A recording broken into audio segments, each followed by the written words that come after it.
Good evening, everyone.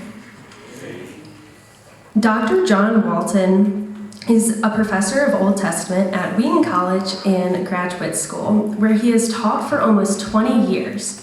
Dr. Walton has published nearly 30 books, among them commentaries, reference works, textbooks, scholarly monographs, and popular academic works.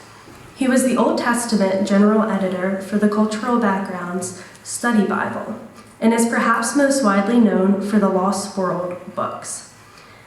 His areas of expertise include the importance of the ancient Near East for interpreting the Old Testament, as well as the dialogue between science and faith. Please help me give a warm welcome to Dr. Walton.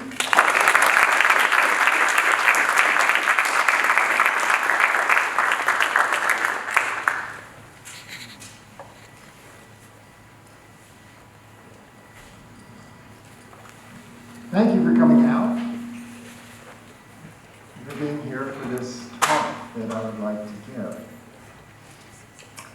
I've been on a quest. I've been a professor now for almost 40 years.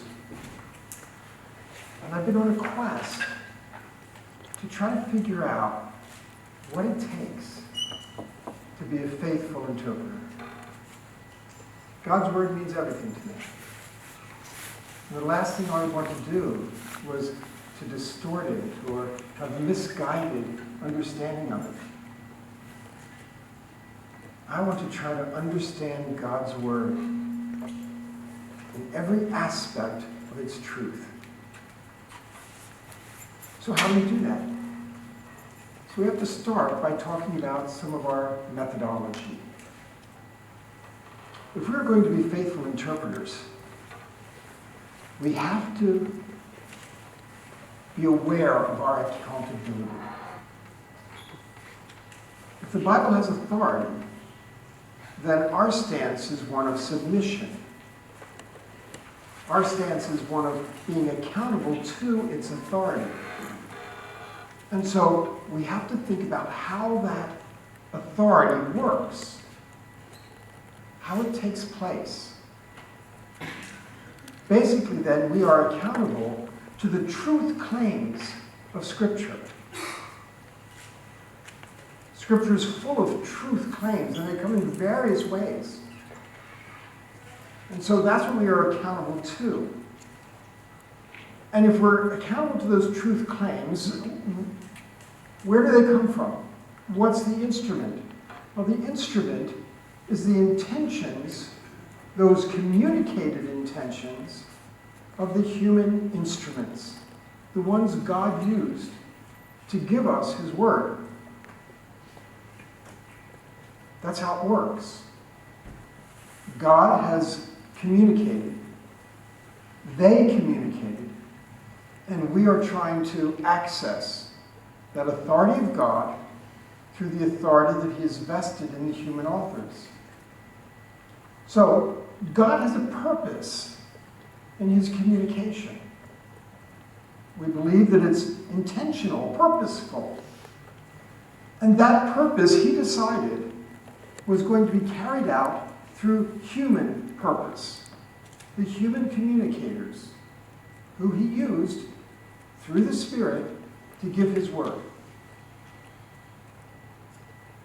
That's how God chose to work. And that means that his authority has been vested in the author. It's his authority, but the authors are the purveyors of it. And that means if we're going to get God's purposeful message, we have to go through those human authors. That's where he put it, that's where we get it. There's no bypass. There's no workaround. God put it there, it has his authority, we get it there. That means that when we read Scripture, we're reading something that's technically not our own. It's true that the Bible was written for us, but it wasn't written to us. It's not in our language. It's not in our culture. It assumes knowledge of the language. It assumes knowledge of the culture. And that message transcends the culture but the form is culture bound. And that means that if we're going to access this message from God, channeled through these human instruments, that we have to immerse ourselves in what I call their cultural river. Now, I would like to unfold this idea of the cultural river a little bit so that you get the idea of what I'm talking about. So, the cultural river. Let's start by talking about our modern cultural river. The cultural river makes up all the different ways that we routinely think, customarily think, the way things work in our world. And if we think about our modern cultural river, I'll throw up some words on the board here, and I'll give you an idea of the range of things we're talking about. We talk about society's values, it talks about politics, talks about science, talks about religion, talks about society. All of these are aspects of our cultural river. Some of them we like. We're proud of them. We wave the banner. Other parts, not so much. We're kind of frustrated with some of the things in our cultural river. And there are probably things in our cultural river that you deeply dislike and disagree with. That doesn't change the fact that it's our cultural river. Whether you're floating along comfortably, if I can continue the metaphor, or thrashing upstream against it, against the current, you're in it. You're in the cultural river. You understand it. And conversation takes place in the context of it. As we engage with one another, pro or con, the cultural river. Now, the point I need to make here is that even as familiar as these things are to us, the ancient world, and particularly the Israelites, know nothing of this cultural river. None of these would make any sense to them at all. Some of them maybe wouldn't even know the words, let alone all the baggage they carry. They don't know our cultural river. And they don't anticipate our cultural river as they write. They write to their own cultural river.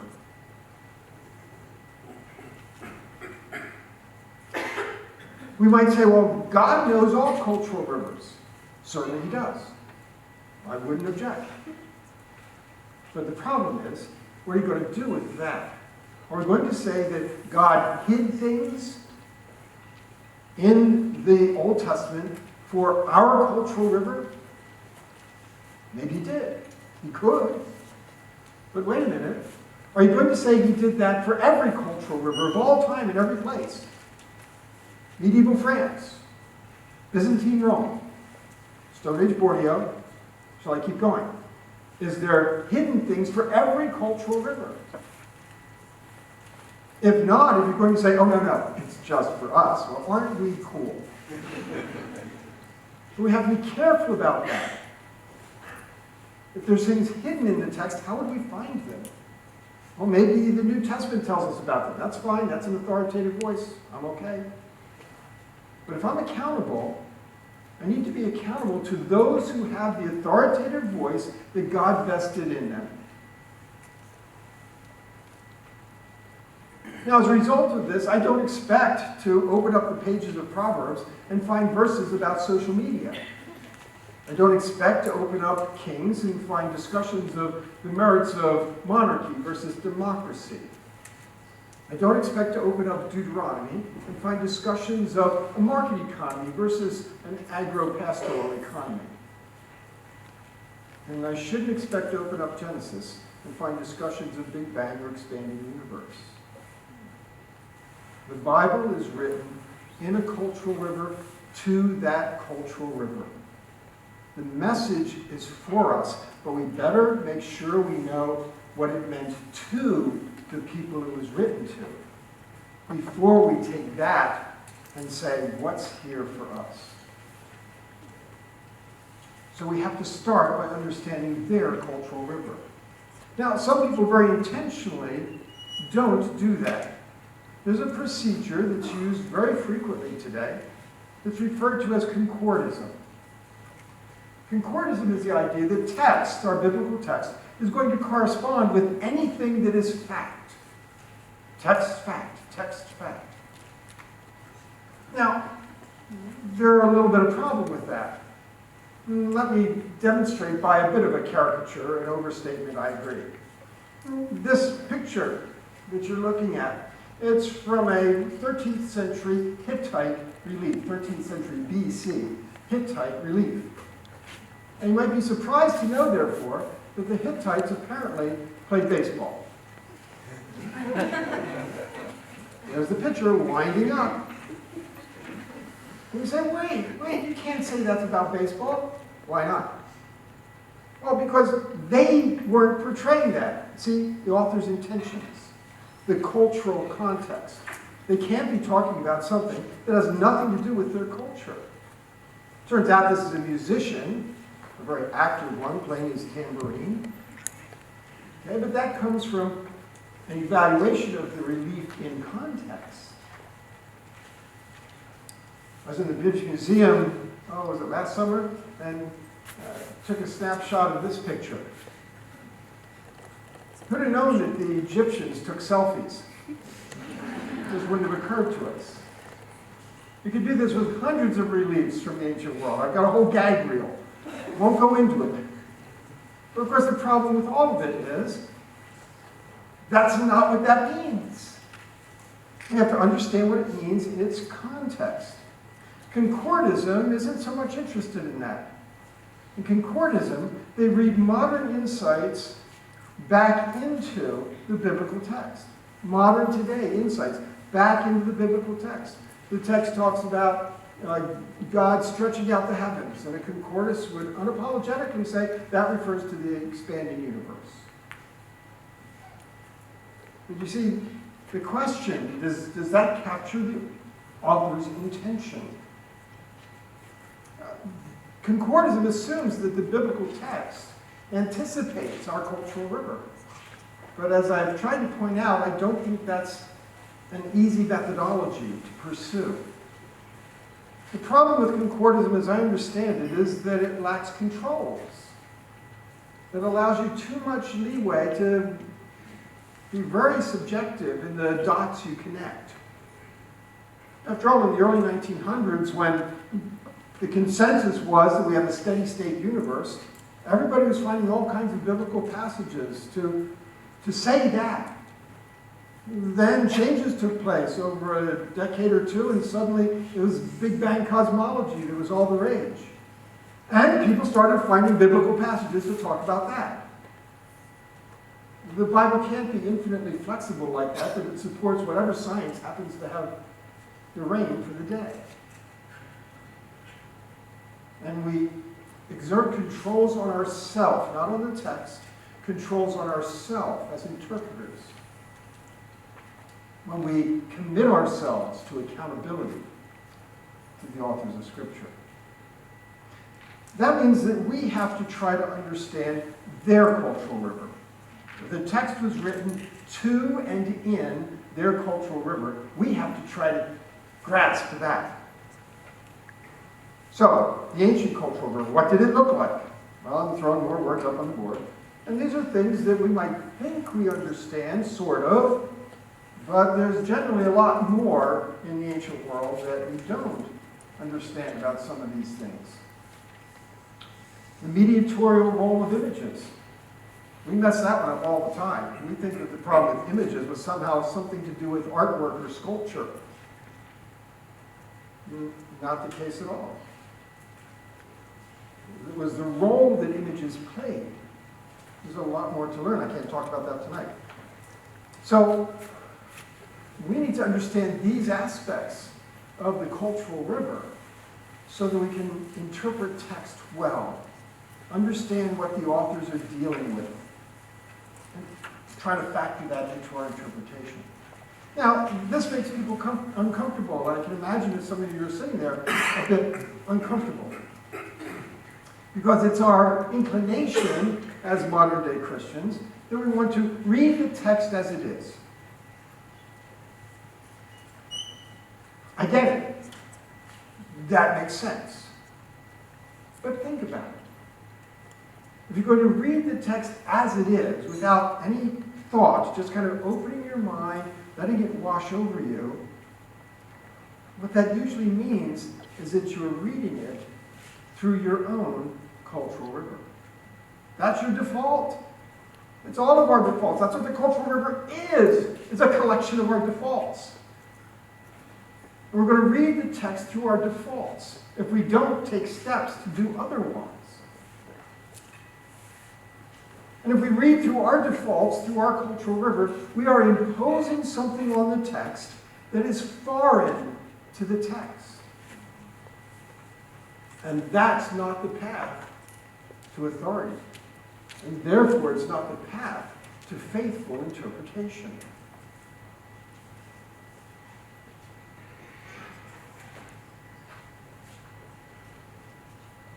What we learn then is that reading the text instinctively is not reliable. Doesn't mean it's always wrong, but it's not reliable. We want to try to eliminate as best we can, and it's very difficult, eliminate those things which we anachronistically bring to the text. Because we are accountable to the author's intentions. We want to know what he intended to communicate. Now, some people say, well, I want to read the text literally. I get that. I sympathize. But I would make the case that you cannot read the text more literally than by understanding what the author intended. That is literal reading. If the author intended to use a metaphor, we better read it as a metaphor. If he intended to use a parable, we better read it as a parable. Don't go trying to interview the Good Samaritan. If he intended it figuratively, we ought to read it figuratively. And if he didn't intend those things and wants us to read it just straight up, we better read it straight up. That's our accountability to the author. Now, if we're going to try to read the Bible in line with the ancient cultural river in which it was written, then we've got to try to understand how do we get access to the ancient Near East. So, first of all, I would make the case that the Bible is not indebted to individual pieces of literature of the ancient world. It is rather embedded in the culture. And therefore, I'm not imposing something foreign on the text. You can't impose the ancient Near East on the text. It's in the ancient Near East. It's not in a vacuum in a cloud.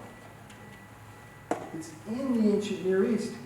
And it would be like if I was talking to you about Hebrew terms and their significance, would you say, well, why do you keep imposing Hebrew on the biblical text? It's in Hebrew. You can't possibly impose it on the text. And it's the same thing with the ancient Near Eastern culture. Now, you might draw decisions about dependency or borrowing, and that's another issue. And I'm not suggesting that. I'm just suggesting they share the same cultural river. And therefore, we should expect to see that cultural river. The Israelites thought more like Babylonians than they do like us. So it would help us to know how Babylonians thought. How do we get there? We get there through ancient Near Eastern texts. We have over 1 million cuneiform tablets. That's not an exaggeration. And that's how we find out about the ancient world. The ancient world does not have authority. It just has information for us. So the ancient world can prompt us to think differently. Think ways that we wouldn't naturally think. Show us a mode of thinking that is not part of our cultural river. The text can do that. They can prompt us. And in that way, what they do is they provide us windows. Windows that we can look through. Maybe it's just a keyhole. Maybe it's a huge window that we can look and see the ancient world. To be faithful interpreters, we need to use every tool at our disposal. And if other people didn't have them, that's fine. They're doing the best with what they had. Some people today have some tools and not others. That's fine. They're doing the best they can. But we ought to do the best with what we have. And that's what I'm calling for. That means that when we study a text, we have to ask their questions. We can't impose our questions and try to force the text to address the issues that we think are important in the ways that we think. We have to let the text ask its questions. So little Tommy goes into the kitchen. Mom, where did I come from? She thinks, it's only 9 years old. I wasn't ready for this conversation. Oh boy, where did I do? Okay. Okay, Tommy, sit down. Let's talk. Sometimes a man and woman kind of meet, they fall in love, and they decide to get married. Come on. And they decide they want to have children. And she starts sliding to the birds and the bees, and then into egg and sperm, and feeling very frustrated. She finishes up and says, That's all I can do right now, Tommy. Do you have any questions? She says, No, Mom, I don't think so. But my friend Billy, he says he came from Indiana. We have to ask the right questions. We have to try to track with the narrators, with the authors of Scripture. Track with them. Learn everything we can about the language they use. Learn everything we can about the culture and the way they thought in that culture. And that can only enhance our interpretation of the text and move us along that scale to be faithful interpreters. Now, that's the methodological backdrop. We have to start there so we know what we're doing, what we're looking for, how we proceed. So how do we carry out, execute this accountability? Well, that means we're going to do close reading of the biblical text. I don't start with the ancient Near East. I think the ancient Near East is an important resource and tool, but I start with the biblical text. And I try to ask questions that arise or are evident in the biblical text. And one of the first things you run into with Adam and Eve is the question of how does chapter 2 relate to chapter 1?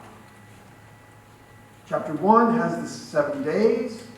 That actually bridges over into chapter 2. I'll call it chapter 1. Okay? It has the 7 days. It has the 6th day with God created humanity, male and female variety, image of God, subdue and rule. That's all in chapter 1. That's my paper tomorrow night at Roanoke. Y'all come. So that's chapter 1. Now chapter 2, you have the Adam and Eve story. How do they relate? The traditional default has been chapter 2 gives you a retelling of day 6. Well, that's a possibility. But is it the only possibility? And how do we judge between these possibilities? Well, we actually have something in the text that can help us. We can look at at the literary transition between chapter 1 and chapter 2. So, we have a literary introduction in chapter 2, verse 4. This is the account, toledot is the Hebrew word. This is the account of the heavens and the earth.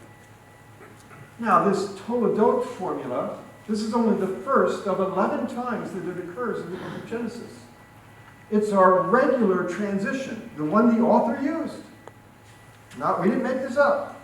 The regular transition between narratives, or between narratives and genealogies, or genealogies and narratives. This is the transitional feature used by the narrator. Well, that helps us out, because now we can ask, how do the things that come before that literary transition relate to the things that come after the literary transition? Because that's what we want to know in Genesis 1 and 2. What's the relationship? We've got test cases. We've got 11 instances.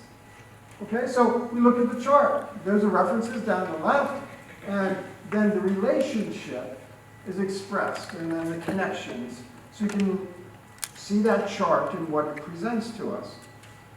Now, you'll notice that there's just a couple different possibilities. In some cases, we have what's called recursion. So it follows Ishmael's story, his genealogy and his story all the way to an end. Then it comes back and follows Isaac. It's not telling Ishmael's story again, but it's recursion in time. Ishmael, Isaac. Okay, it does it with Esau and Jacob. It does it with the sons of Noah. This is a typical procedure for the biblical text. So some of these are examples of recursion. But that's typically the case when there are brothers involved. When there aren't brothers involved, you can see that the others are sequel. So here's the story, transition, here's the next story. They present sequels. So those are our two options if we go with our experiment, with the data that we have. You'll notice that none of these are recapitulation. That's usually what we assume chapter 2 is, recapitulation of day 6. But none of these are recapitulation. That means if you're going to suggest it's recapitulation, you're on your own. The Genesis material doesn't use those transitions that way. Well, maybe it does in this one. Burden of proof. It's on you. Otherwise, we would opt for sequel. Now, that's not automatic. You still have to demonstrate it. What would it mean for chapter 2 to be a sequel of chapter 1? It's a question worth asking. We have to ask their questions. What are they doing with this material? So none of them are recapitulative.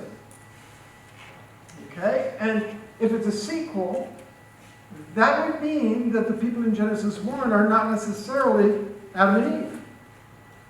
Maybe Adam and Eve are among the people. But Genesis 1 talks about a population. God created humanity, male and female varieties. He created them. It's a population that's referred to. It never talks about two people. It never talks about Adam and Eve. So if Adam and Eve are a sequel, well, do they come right in that context, the next step, or do they come later on down the line? A lot of possibilities. But that's a bit different from how we usually think about it. Now, that also creates some relief, because now we don't have to fit the second account, Genesis 2, into the first account. People have noticed that, wow, they go a different order, and things are kind of strange here in the way they're set up. They seem to almost contradict each other. And so some scholars have talked about two competing sources. I don't buy it. But that's a very common explanation, because the conflict between them can easily be identified. But if it's not recapitulation, if it's a sequel, those things don't bother us. That would mean that the Bible at least leaves open the possibility, I'm trying to word this very carefully, at least leaves open the possibility that there are other people around. That Adam and Eve are not the only people, and they're not necessarily the first people. That would leave that possibility open. And you would ask, you'd have every right to ask, well then, why focus in on Adam and Eve? What's their significance? Great question. Let's explore it. And how does the Bible allow for the possibility of other people? Cain finds a wife. Tradition does the sister thing there. I never cared for it. Cain finds a wife. Cain builds a city. You can't build a city for yourself. That's not a city. There must be other people. You build it for yourself, then we're talking man cave. I don't know the Hebrew word for that. Furthermore, Cain, when God rebukes him and judges him, he says, now everybody who finds me will try to kill me. Who are we talking about? Mom and Dad? I mean, these issues in the text at least open up the possibility that there are other people around. And traditionally some have said, well, those are just other offspring of Adam and Eve. Well, you have to make that up because the text doesn't mention other ones. So these are some of the questions we can try to ask. Close reading of the text to try to sort this out. So let's talk about what the text has to tell us about Adam and Eve and try to sort out what we've got here. My thinking is that we're dealing with what I would call archetypes. And when I talk about Adam and Eve being archetypes, that's not a suggestion that they are archetypes instead of real people in a real past. I believe that Adam and Eve, myself, I believe Adam and Eve were real people in a real past. But the narrator is using them archetypally. That's legit. Paul uses Abraham archetypally. That's great. That doesn't mean Abraham didn't exist. Okay? It's a particular literary use. And the power of an archetype is that it has the power to speak beyond the person it's attached to. You talk about Bilbo Baggins as the archetypal, unsung hero, unexpected hero. That's an archetype that people can identify with. And Frodo and Sam have that conversation. You know, will people make songs about us? Well, the legend of Sam and Frodo expand beyond the people we are. So archetype is not something that's contrary to real people in a real past. Archetype means that what they're saying about Adam and Eve pertain to everyone, not just to those individuals. So this is not about them as people. They are people, but this is not about them as people. This is about something bigger that they represent. To get the idea, let's talk about an example. I was on the internet and I saw a place where they were interviewing second graders. And their question was, what are mothers made of? And one little girl said, mothers are made of clouds, and rainbows, and angel wings, and a little bit of mean. She's talking about an archetype. She's suggesting this is kind of true of mothers universally. And so she's talking about what kind of goes into it. Notice that she's talking about ingredients, but those ingredients don't have anything to do with biology. Don't go biology on me here. Okay? They have to do with something else that's representative of what mothers really are. Next, we should turn our attention to the names, Adam and Eve. I hope it's not shocking, and I'm sorry to tell you, those aren't their names. They can't possibly be their names that they call each other, because they're Hebrew words with meaning in Hebrew. And Hebrew didn't exist as a language until after Moses. And therefore, they couldn't have had Hebrew names back in the garden. Those names are given to them by Israelite authors to an Israelite audience, and they carry archetypal significance rather than these are their real names.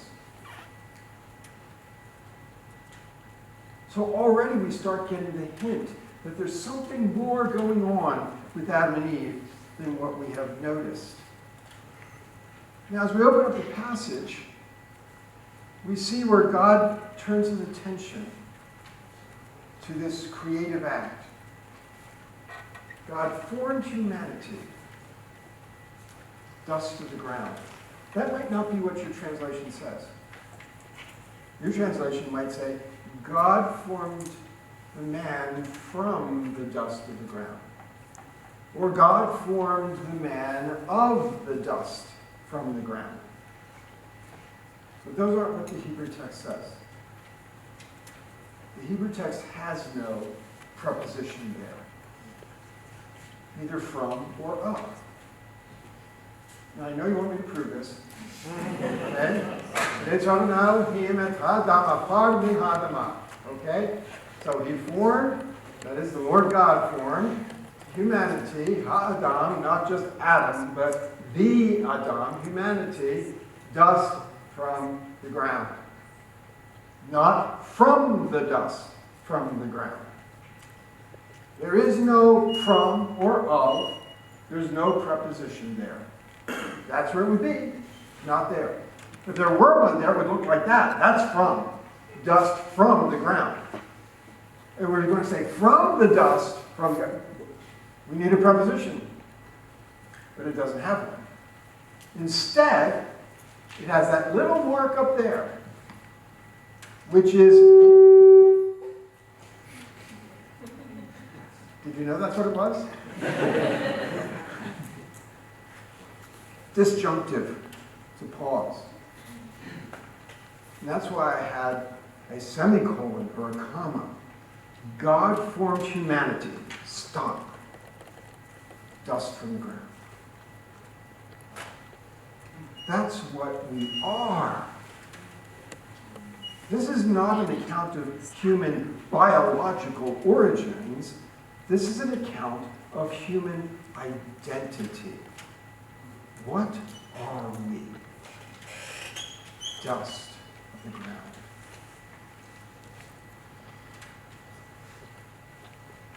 The early Greek translations likewise have no preposition. Old Greek, Septuagint. Oh, in case you wanted to check me out. Old Latin, no preposition. This is something we did in English. Latin Vulgate says slimy earth. Go Jerome. Gotta love the guy. Now, with that information, we can start to look at what we know from the ancient Near East. Here's an Egyptian relief, obviously. And here's a human form on a potter's wheel. This is Khnum. He's the potter god, the fashioning god, the craftsman god. And you see humanity on a potter's wheel. But wait, that's not humanity. That's a particular human. Happens to be this one. These are parallel panels. This is a coronation scene. And Khnum is fashioning the pharaoh. He's not fashioning him as a biological specimen, as a human being. He is forming him to be pharaoh. He's forming him with a role and a purpose in an ordered system. And his coronation is an act of creation, as the gods make him what he is. It's a little complicated. God forming humanity. He forms them with a certain identity that he's carrying out. So, Pharaoh's identity is formed on the potter's wheel. There are archetypal ingredients we find throughout the ancient Near East. Ancient Near East, when it talks about human kind of beginnings, it does use ingredients, but they're archetypal in nature. These are just a couple examples. They're not talking biology. The Bible uses the same kind of thing. Formation focuses on role and identity. And again, in the ancient world, humanity is created en masse, a population, never two individuals. That doesn't mean the Bible couldn't do it. It could. But Genesis 1 shows no sign of that. And it's Genesis 2 that we have to try to work out. So, this certainly has no biological implications. Yet it follows the same kind of thinking that we find in the biblical text. Now remember, we found that in the Bible first. The language of the text before we turned to the ancient Near East. So, God forms identity. We find the interesting passage in Zechariah 12:1, where God formed, same verb, God formed the human spirit. Forming is not essentially a material exercise. The human spirit is what gives humanity their identity. So, if this is a truth claim about human identity, we don't ask the biology question. We ask the identity question. Is this what human beings really are? Dust. That's the biblical truth claim. It's not biological in nature. Both identity and image pertain to a population. Likewise, the image of God is not individual. By what we have in the Bible about the image of God, we can't say, I am the image of God. You are the image of God. No, we are the image of God. It's like the body of Christ. None of us can claim, I am the body of Christ. No, you're not.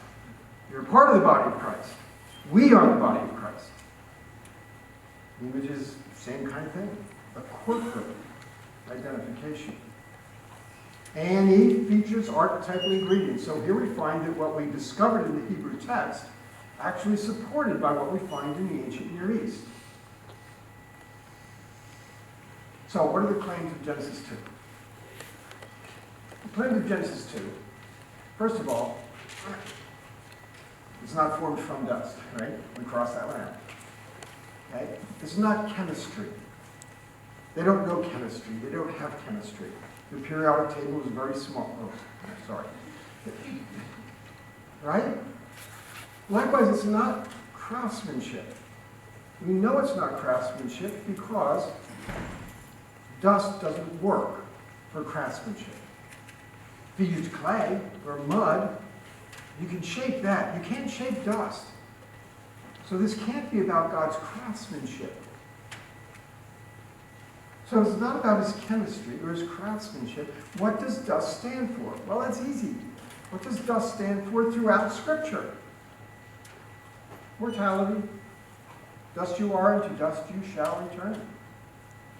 That means that the truth claim in Genesis, when it talks about God forming and we are dust, is suggestive of mortality. Wow, now you're stepping on my toes. Okay, death before the fall, really?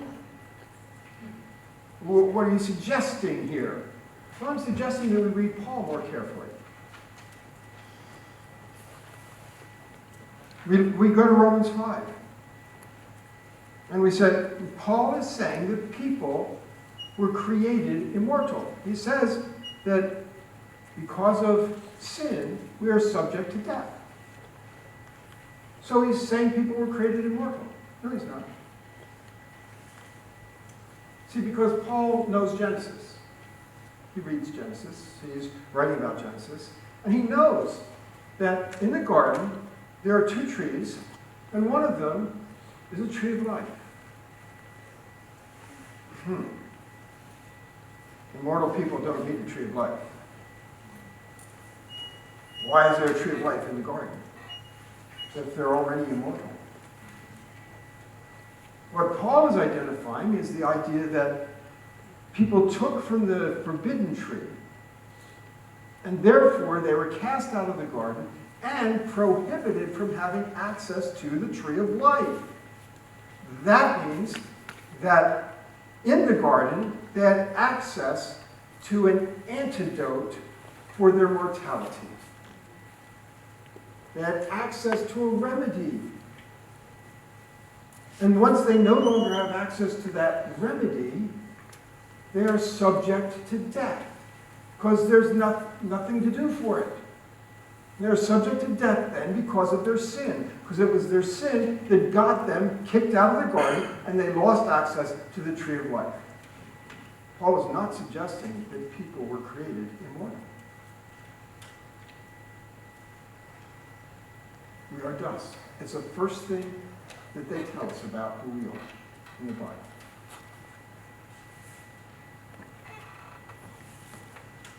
Now let's go to the rest of Scripture and see how that follows up. Look at this verse. In the Psalms, for he knows our form, he remembers that we are dust. Identity. He's using the terminology that we saw in Genesis 2. but he doesn't use the verb, he formed us. It rather suggests the noun, our form. Same word, verb form, noun form, our form. And when we learn about form in the Old Testament, it's not just a physical shape. It's who you are, your identity. He knows our identity. He knows we are dust. In that sense here, the Bible is showing us that this statement about Adam is archetypal. We are dust. It's not just Adam who's dust, and not just kind of we are dust because we were born eventually through that line. This is human identity. We are dust. It's not our only identity, but it is our identity. So every human is dust. Let's read the psalm. Paul says the same things, by the way, in 1 Corinthians. First man of dust, as are all. It's archetypal. That's the point that Genesis is making. Something about our identity. Therefore, again, I don't really think we're doing justice to the passage to call it a text about human origins. That suggests biology. It's a text about human identity, which is far more important. Sorry to you biologists out there. Okay, so if we are all formed by God and are dust, there's nothing to preclude Adam being born of a woman. Each of us is formed by God. Each of us is dust. This statement in Genesis 2 is not something that is unique about Adam. The very point is that it's not unique about Adam. It's true of all of us. This is what we are and who we are. That doesn't mean that, therefore, that doesn't allow us then to make the connection that Adam somehow came into being a different way. It's not telling you that in the text. It's rather telling you what we all are.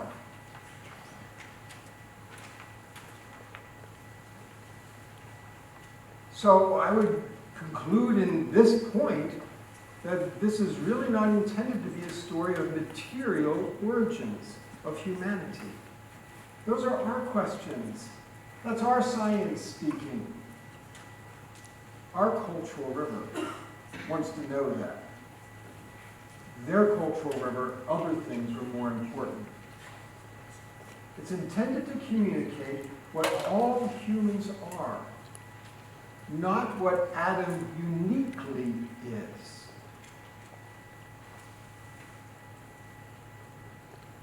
But we still have the question, why this focus on Adam and Eve?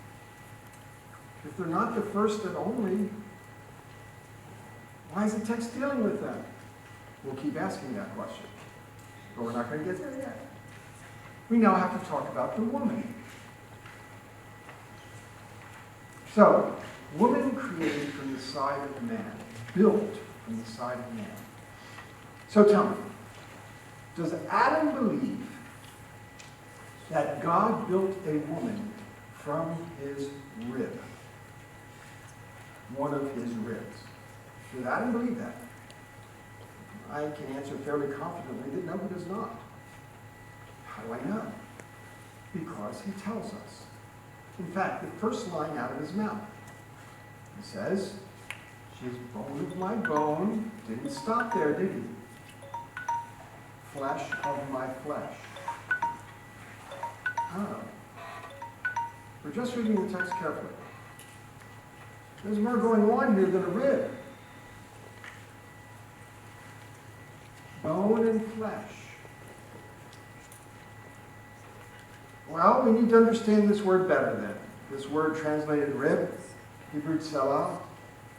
So let's use good methodology. Let's look at all the places in the Bible that this word is used to describe something anatomical. that can help us. Okay, you ready?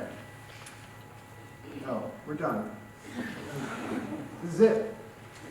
It's the only passage in all of the Old Testament that uses this Hebrew word anatomically. We do find in our search that it's sometimes used architecturally. And architecturally, it refers to one side and the other side, the north side and the south side. It talks about sides, not ribs. It also turns out that Akkadian, the language of the Babylonians and Assyrians, that Akkadian has a cognate term, selu. And there, it generally refers to the side of a rib cage or the whole side of an animal that's cut in half.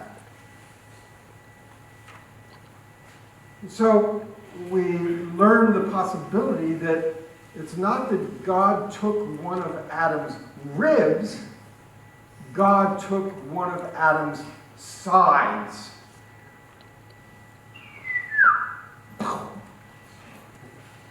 That's a pretty nasty surgical procedure. So just why did you think surgery?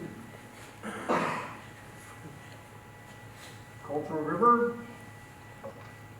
Do they have surgery in the ancient world? Do they know about surgery in the ancient world? Nope. Well, then what's going on in the text? You see, we're getting around to asking the questions we ought to be asking. What's going on in the text? Well, we find that Adam is put into a deep sleep. That's not anesthesia. They don't know anesthesia. Well, then, what does it mean that he's put into deep sleep? Well, let's look at the use of the word to find out. Okay, the Hebrew word is tardema. What does that refer to? Well, there are a couple different possibilities. I can't take the time to go into detail, but one of them is when someone feels very safe but is unaware of serious jeopardy. Jonah's asleep in the bottom of the boat, not realizing the boat is thinking about breaking up. Sisera is in this deep sleep in the tent of Yael, who's ready to put a tent peg through his head.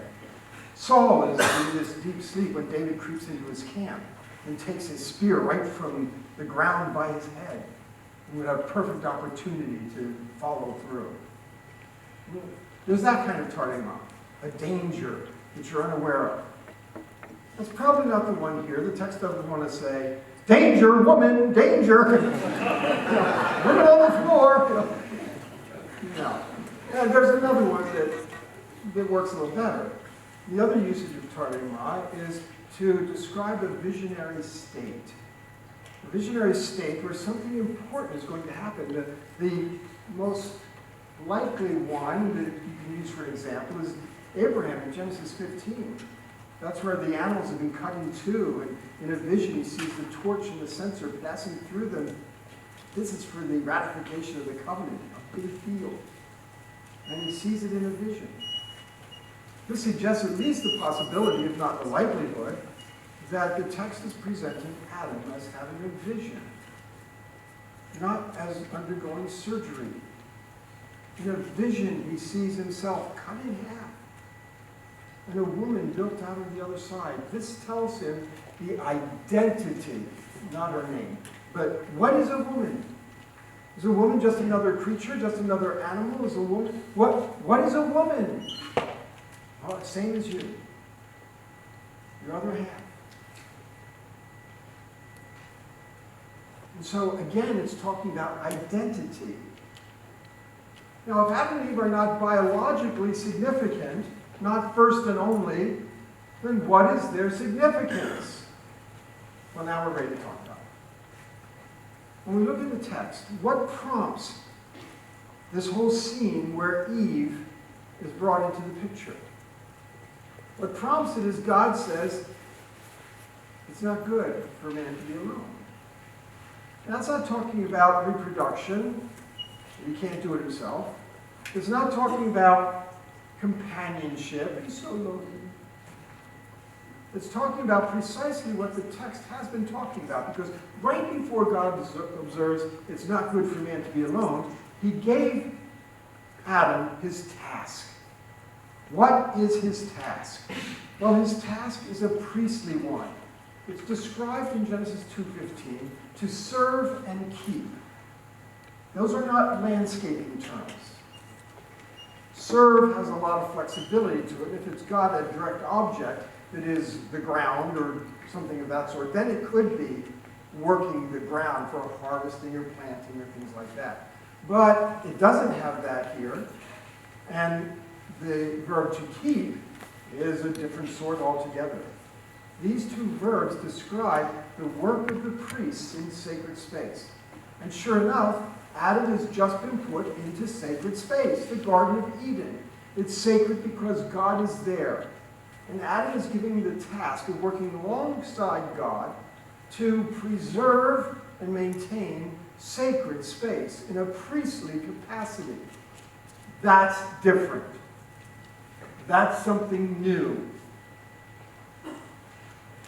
So he's to serve and keep. And it's a big job, so it's not good for him to do it alone. So he needs someone to help him in this task that's been given to him. As priests, they are representatives. Now, as archetypes, they were representatives, but this is a different sort of representation. It's not saying everybody's a priest, but it's still representative.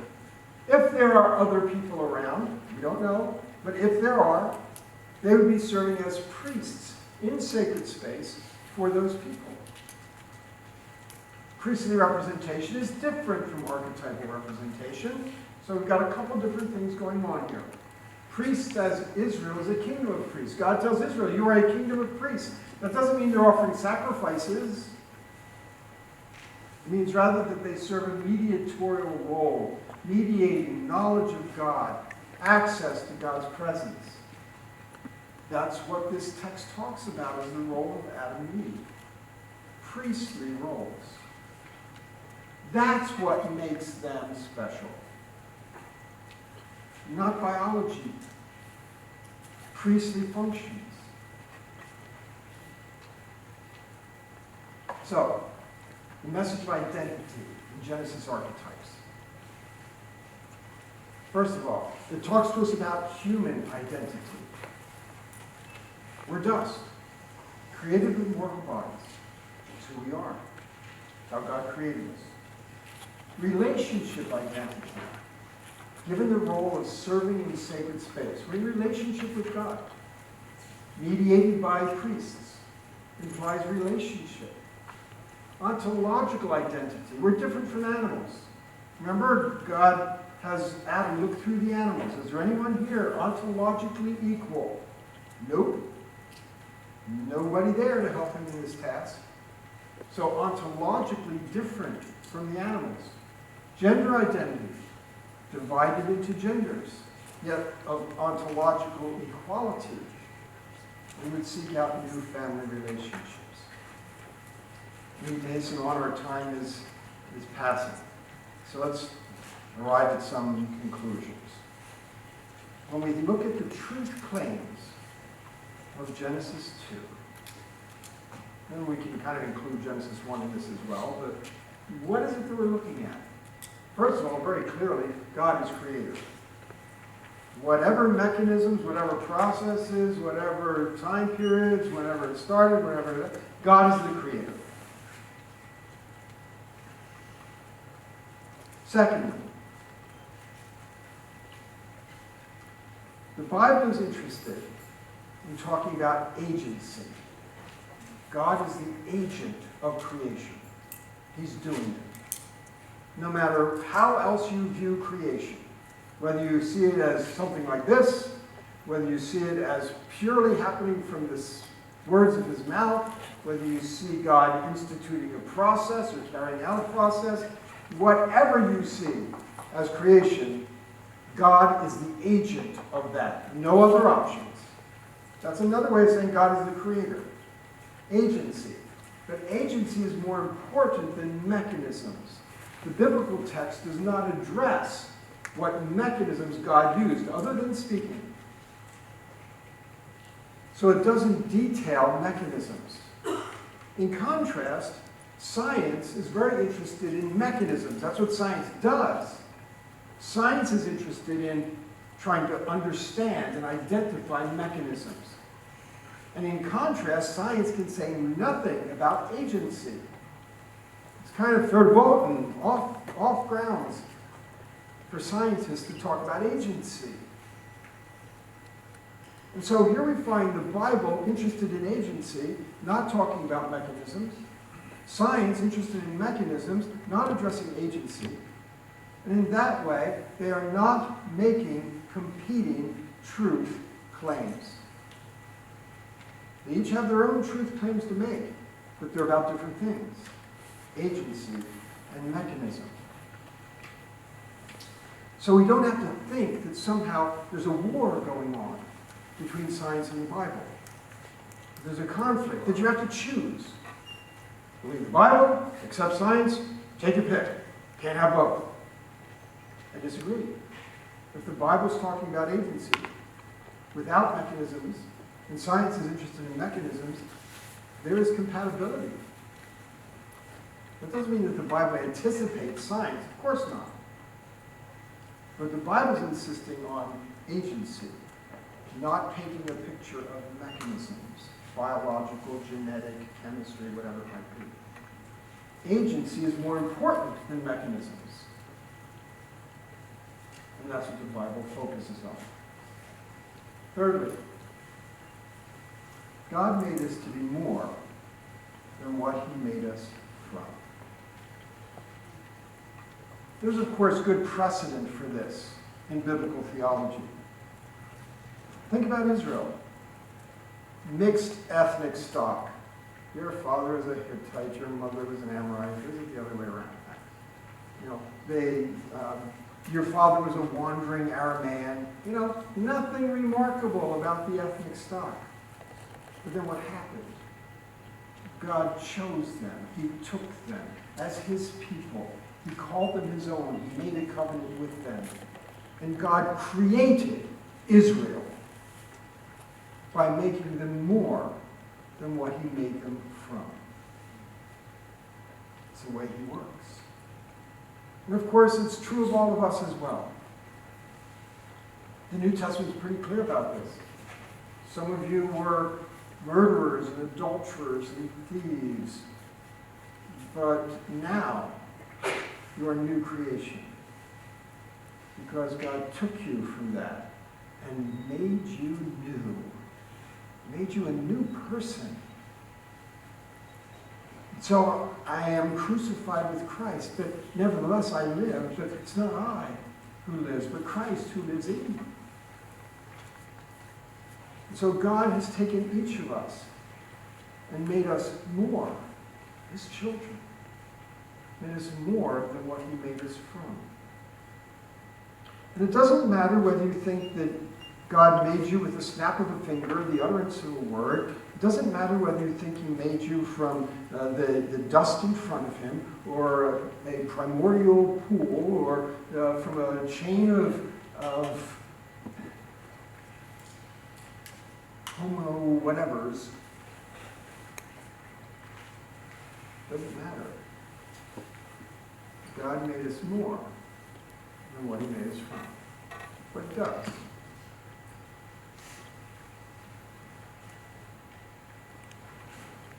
All humanity today traces its identity back to Adam and Eve, regardless of whether you can work out genetics. Maybe we can eventually, maybe we can't. That's not the issue. Our identity tracks back to Adam and Eve. As humans, they are the fountainhead of humanity. And therefore, again, the Bible is not making biological claims. The Bible has no new science to offer the Israelites. Everything the Bible says that touches on the things we call science, everything was stuff that they already believed in the ancient world. No version 2.0, no upgrade. He lets them live in that world. And he communicates to them in light of that world. So the Bible is not making scientific claims. As a result, the acceptance of science does not require the rejection of the Bible or faith. They're making separate truth claims that are compatible with one another. Now, some people get the idea from all of this that I'm trying to promote evolution, just because I say that the Bible would be compatible with that kind of model. But please notice that that is not the claim I'm making. For those of you who have already found the evolutionary theory largely acceptable, I'm telling you that you don't have to worry about that being a competing truth claim with the Bible. For those of you who are skeptical about evolutionary theory, that's okay. You know, let the science prove itself. Give it time. But likewise, if tomorrow morning we learn from the newspapers that, we've just discovered evolution was a hoax from the start, it was never true, right? Hypothetic. Nothing would change in my presentation, because I'm not here to talk about evolution. I'm here to try to exercise this responsibility to be a faithful interpreter of God's Word. And so, from my perspective, the war's over. In fact, there really was no war. We only made it into one. Thank you.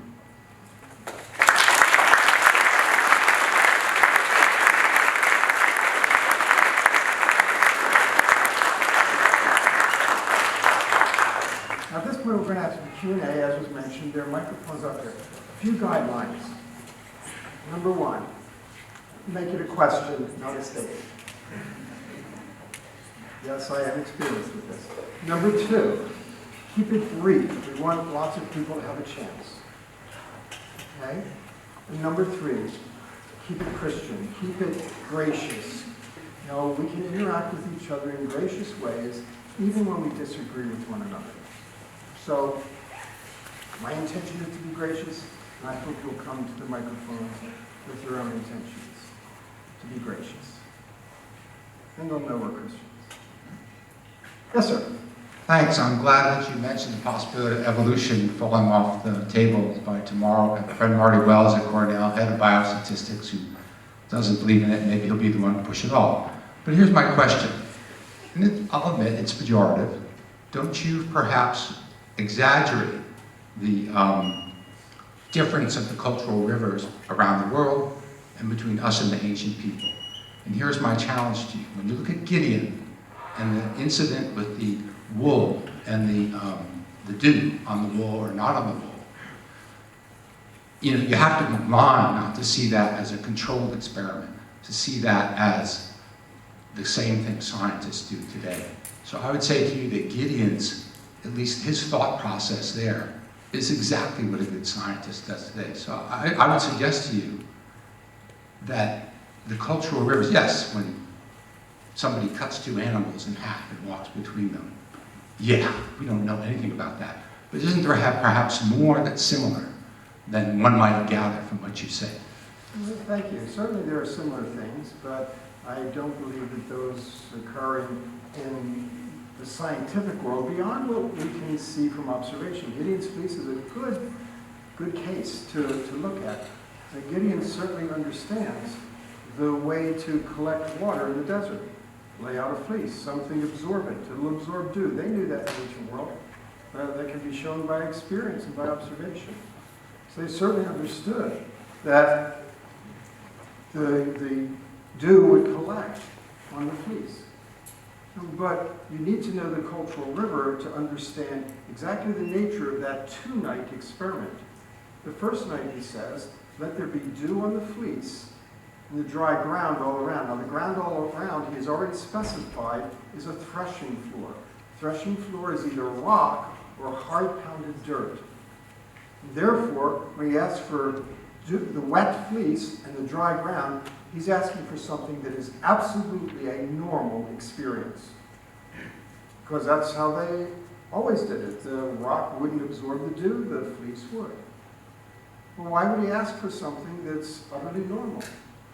Well, because God has already told him that he's going to deliver Israel by Gideon's hand. And Gideon's a little fearful here that he's going to appear the skeptic and say, are you sure you got that right? So what he does is he asks God to do the normal thing, water on the fleece, dry around. Because he's just giving God a chance to change the instructions, which Gideon hopes he will do. But then it happens exactly as it should. Water on the fleece, dry on the threshing floor. But now he just can't contain his skepticism, and he switches the signs. Now he wants the fleece dry and the threshing floor wet, utterly against normal circumstances. And Gideon knows that. And when God does that, he knows that he's received his answer. So I don't see any advanced scientific knowledge here. I see the need for cultural background, as you might think that both nights are supposed to be miraculous, but they're not. There's the regular and then the irregular. Yes? Could you explain how sin fits into this conception of Genesis 2 and the origin of sin? My understanding of the origin of sin is utterly traditional. The Bible never tells us how sin spreads. It tells us that we've all sinned, and it tells us, therefore, that sin is something that everyone has to deal with, and that somehow it begins at this moment, which I have no problem with. But how did it spread? If we start suggesting some biological or genetic or genealogical thing, we're going beyond what the Bible tells us. The Bible doesn't say how it spread. Maybe it was, as one of the early church fathers thought, something like a contagion. Like Pandora's box. You open it up and now it's everywhere. Think Chernobyl. Somebody makes a mistake and now everybody pays for it. So that was an early theory. And before Augustine, who kind of nailed down the ways that we tend to think about the spread of sin. So it's something theologians have to deal with, but not something that the Bible gives us information about. Thank you. In Genesis 2, it says God formed humans, dust to the ground, and then it says something you didn't mention, which is he breathed into him the breath of life, which the three of them together certainly come to, you can come to the conclusion of grabbing the dust and blowing breath in, and that there's some life now that there wasn't before. Can you speak to that? Sure. Again, this is archetypal in my understanding, because God breathes the breath of life into each one of us. Every one of us that's born, he forms us in our mother's womb. He breathes the breath of life into us. He breathes the breath of life into animals. Because God is the source of life. And therefore the text is mentioning, I could have added that to the truth claims of the text, God is the source of life. Okay, so that's how I would understand it. Hi. On the cultural river idea, so if the Bible is only understandable in the context of ancient cultures, as our own culture continues to further stray from that, wouldn't the being able to understand the Bible fully be harder and harder to grasp as time continues until it's ungraspable in a lifetime? Thank you. That's a question that was on lots of people's minds, I'm sure. So let me talk about that some. Yes, the further you get from it, the more foreign it becomes, the more difficult the task is. And we've come quite some distance and continue to come quite some distance, seems daily. So yes, it becomes increasingly difficult. But it was already difficult in New Testament times because they were not in the ancient culture, they were in the Greco-Roman culture, which was very different. So the fact is, all interpreters since the biblical times have had this struggle. The difference is that in previous eras, they never had any resources to try to remedy the problem. We do. We have information from the ancient world that can help us. It doesn't tell us everything we need to know. We can't think like Babylonians do, but we can learn a lot about them, and we can learn some things. So we're in a better position than people were in for millennia before us to try to understand the ancient world. Now, for some people, I can understand that's quite a concern, because it feels like I'm taking your Bible away from you and telling you, you can't read this, you can't understand it. And please don't hear me as saying that. When we are able to access the ancient world, we can improve our understanding. We can learn more. We can eliminate maybe some false ideas that we had coming out of our cultural river. Those are all gains, and they're important gains. But the Reformers introduced us to the idea of what they call the perspicuity of Scripture, the clarity of Scripture. And that's something that we believe, that Scripture is clear. But doesn't that contradict what I just said about cultural river? Well, no, I don't believe it does. Because when the Reformers were talking about that, they were talking about the clarity of the gospel message and the basic core theology of the text. And that's true. And we can all get that from young children through adults and seniors, whether people are educated or not. As was it Tyndale who put it, even the plowman behind the plow can have this understanding. That's what they meant by perspicuity. They did not mean by it that every passage becomes crystal clear. We know they didn't mean that because the Reformers themselves wrote hundreds of volumes of commentary and theology. So they didn't expect that they were just being redundant and that anybody could understand that anyhow. They felt like they had to try to clarify those things, and of course they didn't always agree with one another. And so there are some aspects of Scripture, the details of particular passages, that are not intrinsically clear to all of us. I've sometimes had people in a setting like this who say, are you telling me that we need you to read our Bibles? You know, we can read it all by ourselves. And I'm tempted, I'm not snarky, but I'm tempted to ask, so have you read Genesis 6, 1 through 4, the sons of God and the Nephilim? You really think you've got that nailed down? The bridegroom of blood in Exodus 4, oh my goodness. You know, we have no idea what those things mean, so you'll have to enlighten us. No, I'm not snarky, but these are interesting things. We don't intrinsically understand these passages. We need help. And sometimes we still don't have enough help to work it out. But that doesn't, the fact that you can't figure out who the Nephilim are doesn't mean that somehow the gospel is all for naught. Okay? We have to keep those things in perspective. Yes? You were talking about earlier how the Bible is translated differently and how it changes the meaning. So I was wondering if you had any recommendations for best translation to read so we can understand it properly.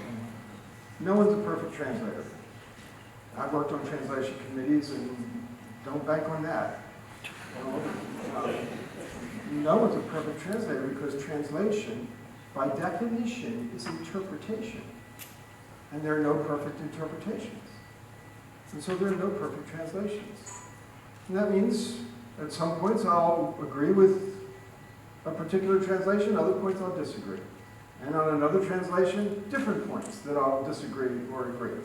And I'm sure if any of my Hebrew translator colleagues looked at my stuff, they'd say the same thing. Sometimes I agree, sometimes I disagree. Because it's interpretation. And we have to realize that we are working with interpretations when we read a translation.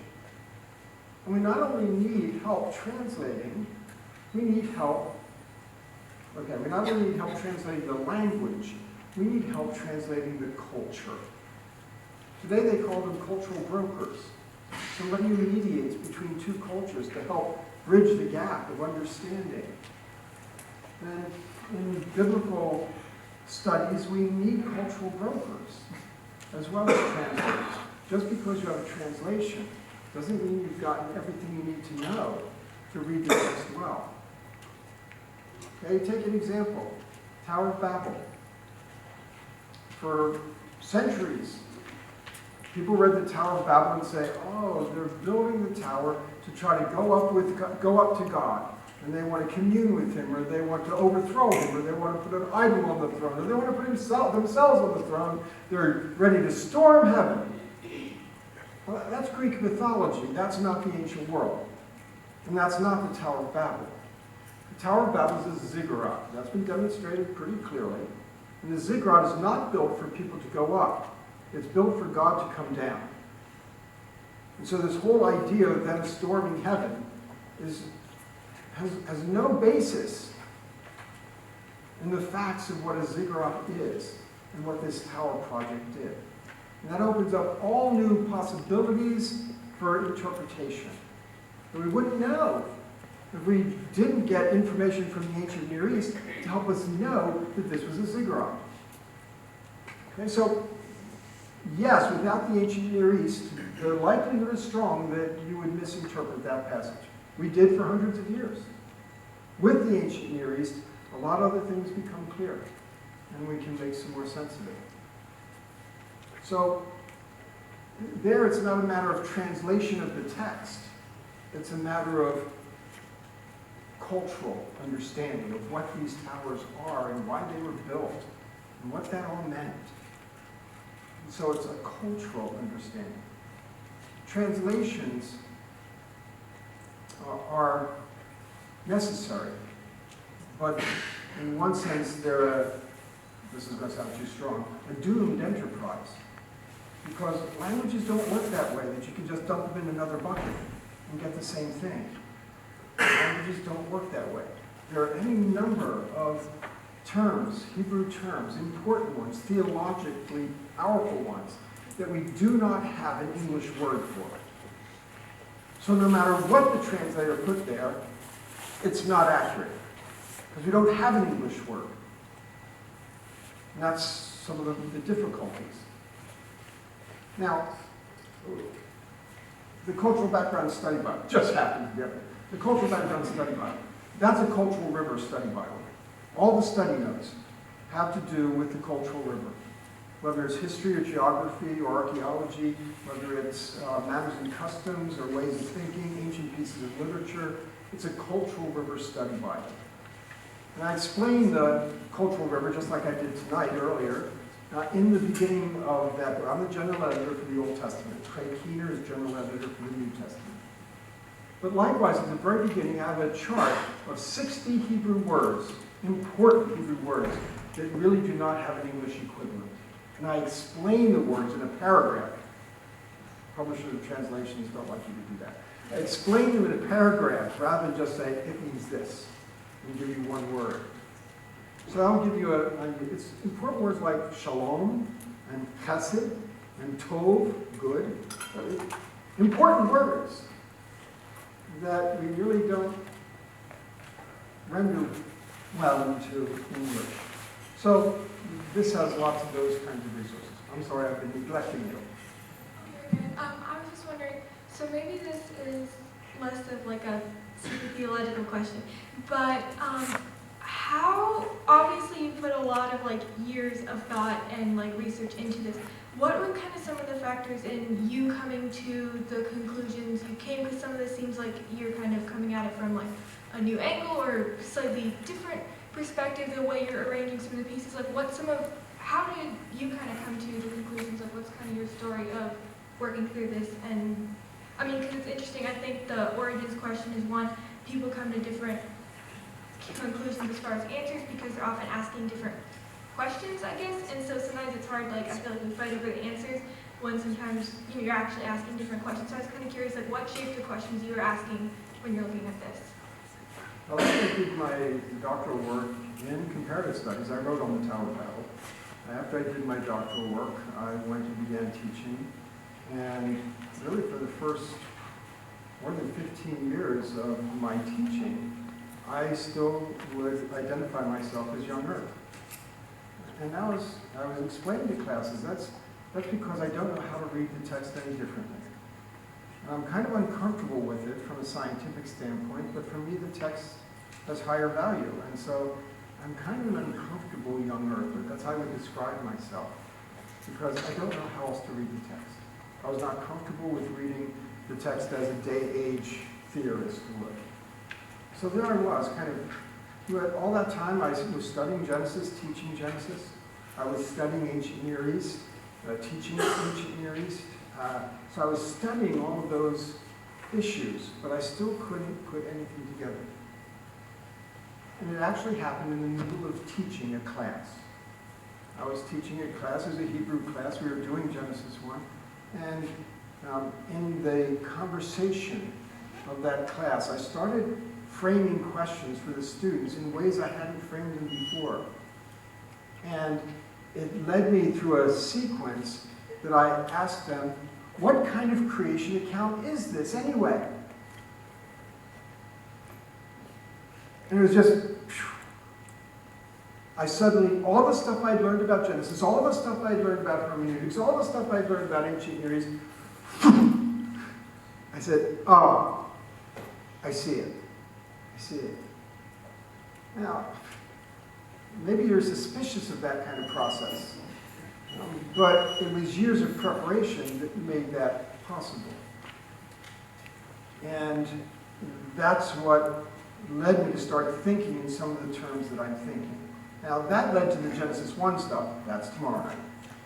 Okay, but then within a couple of years, the Genesis 2 stuff followed that, and that's how things developed. So it happened for me in a sense both after long preparation, but also rather suddenly, as things fell into place in a way that made sense to me.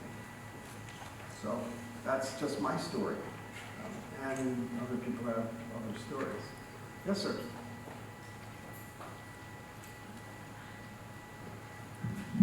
Thanks very much. I'd like to come back to the topic of sin that Taylor brought up. And so I just want to make sure that I understand you, that you think it's possible that Adam and Eve were actually two specific human beings, and they were in this special environment where there was a tree of life and the tree of the knowledge of good and evil.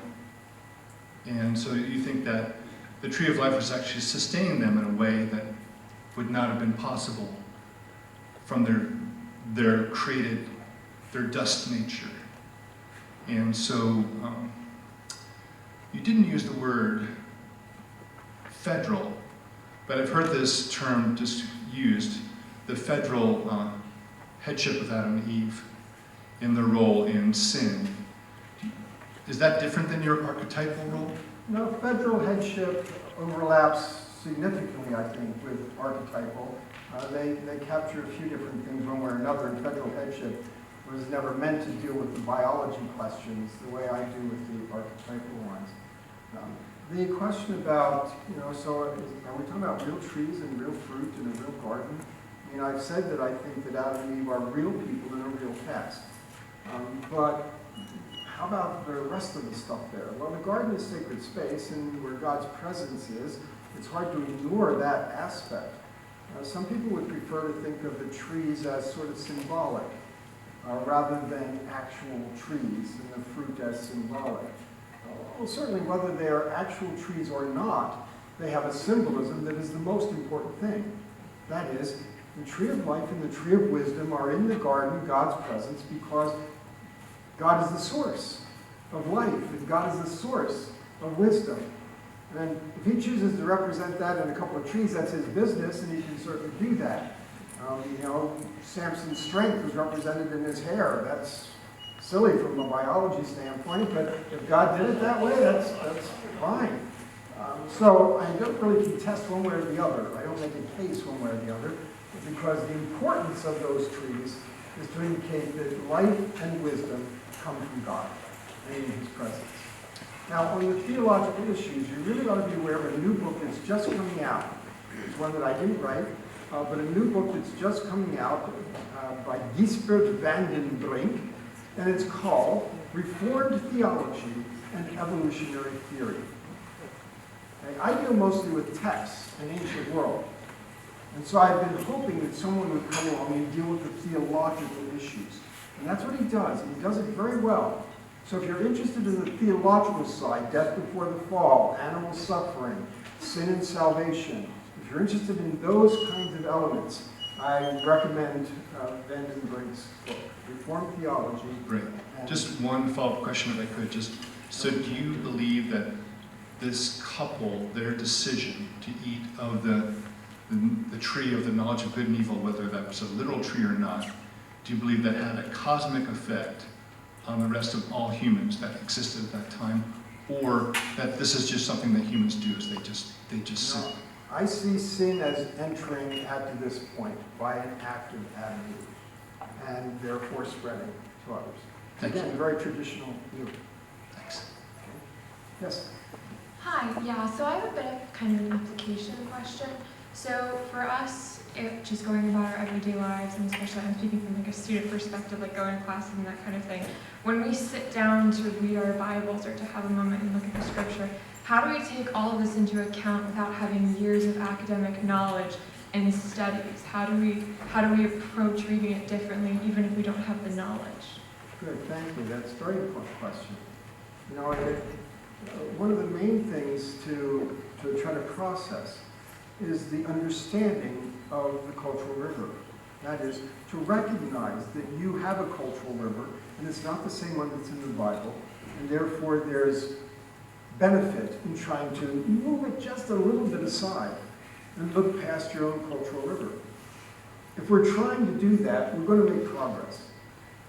Okay? In terms of getting some kind of access to the ancient cultural river, okay, at this point, you even have it in the study Bible.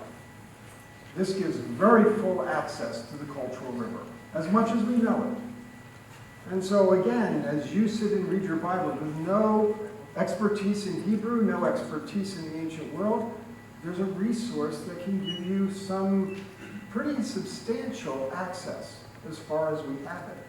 And that's something that you can do. So as we try to put aside our cultural river, awareness is more than half the battle. And then trying to look into what we can know of their cultural river, there are now resources that can help. Thank you for coming to Blacksburg. I guess my question is what is the real motivation and hope for you and your interpretation of this? And we had a biologos guy come before and say Adam could be picked out of 10,000 men. I talked to a biologos speaker recently and said Adam could have been a dolphin.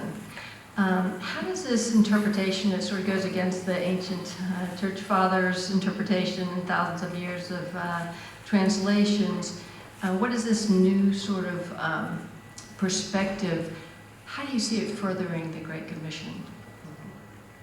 Well, anything that helps us understand God's Word better can help us to pass the message along in better ways. For many generations, missionaries have gone to Asia and Africa and spread a scientific interpretation, young earth, and been missionaries for that interpretation. That, I don't believe, is in good service to the gospel. And so, if we can understand the text better, we can be more focused on that truth that we need to give to understand God's Word better. So, I guess to me that's part of the payoff.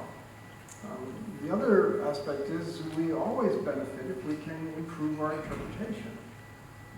The idea that people in the past have missed some things, we all miss some things.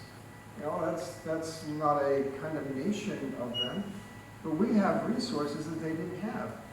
And so it becomes our responsibility, stewardship, obligation to use those resources as best we can. Anything that we do to improve our understanding will improve our ability to pass the message, especially if we are talking to university students who have been told that they have to choose between science and the Bible. If I've got a message that says, no, you don't have to choose, I think I could drum up some real evangelistic fervor for that. My own goals are not to convert everybody to my interpretation or my way of thinking. My goals are to put information on the table that you might not otherwise have had, to give you more things to think about as we consider what the message of the Bible is. Information on the table. Now, maybe some of you like what you've heard. Maybe that gives you some relief of problems that you've been having. You feel really good about it. I'm happy for that. But I'm sure there are some people here who didn't like it at all, who were very resistant to the ideas that I'm suggesting, and wonder whether I'm, off the rails. And here's, I guess, something that I would suggest. Maybe you have no use for the interpretation I've given. Maybe you pretty much think you've got it figured out and you're content with the way that you've figured it out. That's fine.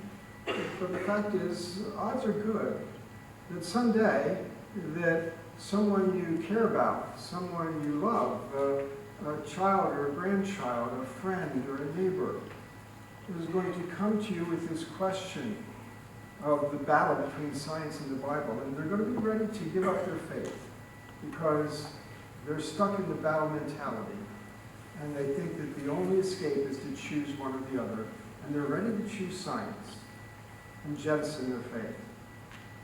At that point, I hope that you might remember the things that I've talked about. Maybe just imagine yourself taking this lecture and kind of putting it up in a box on a high shelf that you never go. And there it sits. But when this occasion occurs, you might say, wait a minute, I've got a box on the shelf that I can pull out, and maybe that will help this person that I really care about to get over a hurdle. I get emails from people weekly, sometimes daily, of their stories of how exactly that has happened, where they were ready to give up their faith. And this made a difference. So, again, my agenda is to help whoever I can help. I don't want to make anybody angry. I don't want to step on people's toes. But I want to help people that I can help. And to me, that's a process of putting information on the table that I've been privileged to learn and to understand, and hope that maybe it'll help somebody else. Thank you. That's a great last question and answer. So thank you very much, John. Would you please thank John?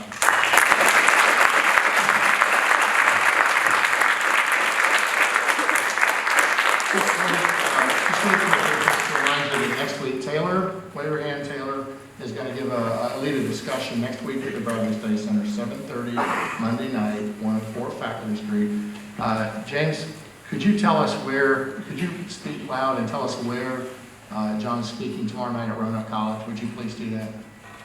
Sure. Tomorrow evening at 7 o'clock in the Workman Ballroom of the Colcat Student Center at Roanoke College, we'll be hearing about Genesis chapter 1, along the lines of what we did tonight. Very good. And that is open. You, of course, will be most welcome if you wanted to come. Great. And thank you to James and Roanoke College for this partnership of being able to bring John Walton to campus. Thank you all for coming. Have a great night.